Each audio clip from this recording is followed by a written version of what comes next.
তাসলিমার কোনো বই বই মেলায় চলবে না, গোটা স্টলগুলোকে আগুনে জ্বালায় দেওয়া হবে। কোন কাফের মুশরিক নাস্তিক, বিশেষ করে নষ্টা ভ্রষ্টা বেশ্যা তসলিমার মতো নাস্তিক মহিলার বই বাংলাদেশে চলবে না। হযরত, বাংলাদেশে তাসলিমা নাসরিনের বই বিক্রি নিষিদ্ধ কেন? আপনার মতামত জানতে চাই। সুন্দর প্রশ্ন। তসলিমা নাসরিনের মতো নষ্টা ভ্রষ্টা চরিত্রহীন বেশ্যা প্রকৃতির মহিলা উপমহাদেশে নাই। ও কি বই লিখবে? প্রশ্ন হচ্ছে বই নিষিদ্ধ হবে কেন, এটা একটা প্রশ্ন।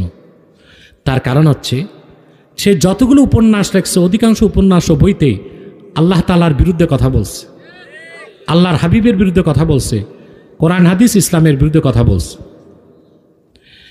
আমার প্রশ্ন, সে আমার দেশের যুবকদেরকে ধ্বংস করার জন্য ইসলামের ইতিহাস থেকে, কোরআন ও হাদিস থেকে বিভিন্ন কথা বিকৃত করে উপস্থাপন করে।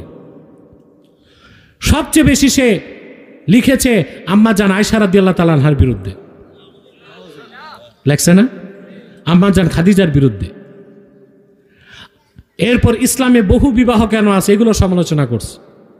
এখন আমার প্রশ্ন, তসলিমা নাসরিন যদি নাস্তিকই হইতো তো শুধু ইসলামের বিরুদ্ধে লিখবে কেন? নাস্তিক তো কোনো ধর্মই মানে না, তো খ্রিস্টান ধর্মের বিরুদ্ধে তার কোনো লেখা নাই কেন?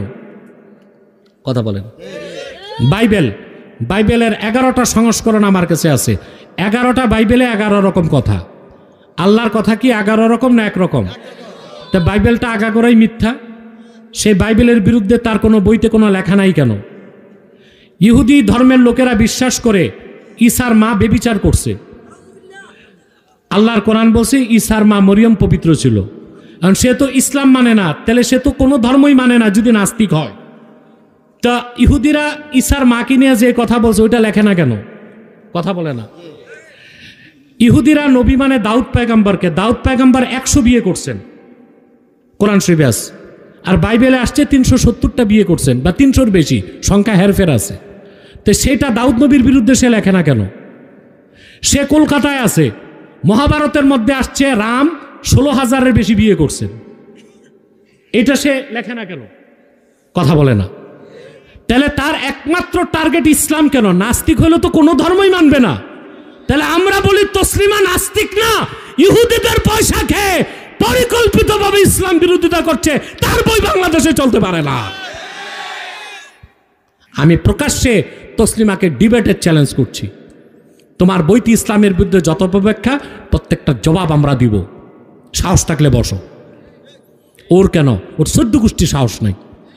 আমাদের স্নেহের ভাই কলকাতার ব্রাদার রাহুলের কাছেই তো তসলিমার পোষ্যপুত্র যার নাম আসাদ নূর, ওরে আসাদ নূর বলেই যাবে না, হারছে না গত বছর? ব্রাদার রাহুলের একটা জবাবই দিতে পারে নাই। তা আমরা সিনিয়ররা তো আসি তসলিমা এবং তসলিমার বাপ যেগুলো আছে ইহুদি জার্মান বসে আছে তাদেরকে শায়েস্তা করতে। তসলিমা টাকা পায় কোত্থেকে বই ছাপানোর? বলে যাই ঘটনা, জার্মানি ইহুদিদের একটা সংস্থা আছে প্যান, কি নাম? প্যান। কলম কি ইংলিশে কি বলে? প্যান। এটা ইহুদিরা পরিচালনা করে প্যান। এটা একটা সাহিত্য সংস্থা ইহুদিদের। ওই সংস্থা থেকে টাকা দেওয়া হয়েছিল দাউদ হায়দারকে ইসলামের বিরুদ্ধে লিখতে। ওই সংস্থা থেকে টাকা দেওয়া হয়েছে সালমান রুশদিকে লিখতে ইসলামের বিরুদ্ধে। ওই সংস্থা থেকে টাকা দেওয়া হয়েছিল হুমায়ুন আজাদ নামের কুলাঙ্গার নাস্তিককে ইসলামের বিরুদ্ধে লিখতে। ওই সংস্থায় টাকা দেয় তসলিমাকে আল্লাহর হাবিব নূর নবীজি মোহাম্মদ মুস্তাফা সাল্লাল্লাহু আলাইহি সাল্লামের আরশচুম্বী সম্মানের বিরুদ্ধে লিখতে, আম্মাজান আয়েশা, আম্মাজান খাদিজা, অন্যান্য আম্মাজানদের বিরুদ্ধে লিখতে, কোরআনের বিরুদ্ধে লিখতে, হাদিসের বিরুদ্ধে লিখতে, ইসলামের ইতিহাসের বিরুদ্ধে লিখতে, আলেমদের বিরুদ্ধে লিখতে। টাকা আসে জার্মান থেকে, প্যান সংস্থা টাকা দেয়। অতএব তাসলিমার জন্য তো দণ্ড ওয়াজিব, তাসলিমাকে হত্যা করা ওয়াজিব। তার বই তো বাংলাদেশে চলতেই পারে না, বই বন্ধ করতে হবে। তাসলিমার কোনো বই বই মেলায় চলবে না, গোটা স্টলগুলোকে আগুনে জ্বালায় দেওয়া হবে। কোন কাফের মুশরিক নাস্তিক, বিশেষ করে নষ্টা ভ্রষ্টা বেশ্যা তসলিমার মতো নাস্তিক মহিলার বই বাংলাদেশে চলবে না।